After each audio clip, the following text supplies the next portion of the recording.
छोट्याशा गावामध्ये निवडणूक असते।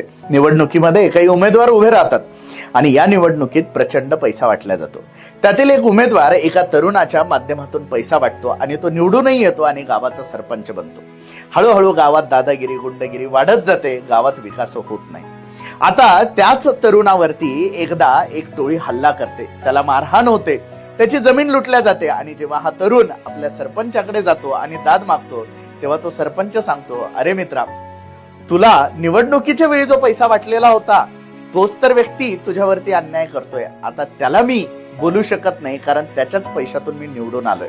हे ऐकल्यावरती तो तरुण हताश होतो आणि त्याला आपली चूक समजते।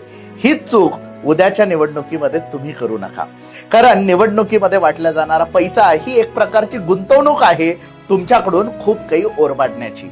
ह्या निवडणुकीमध्ये वाटला जाणारा पैसा कुठल्या ना कुठल्या पद्धतीने तुम्हाला परतफेड करावाच लागणार आहे। त्यामुळे माझे हात जोडून विनंती आहे, उद्याच्या निवडणुकीमध्ये पैसा घेऊ नका, पैसा देणाऱ्यांना मत देऊ नका, चांगल्या उमेदवाराला निवडा, संकटकाळी धावून येणाऱ्याला निवडा, चांगल्या पक्षाला मतदान करा। धन्यवाद।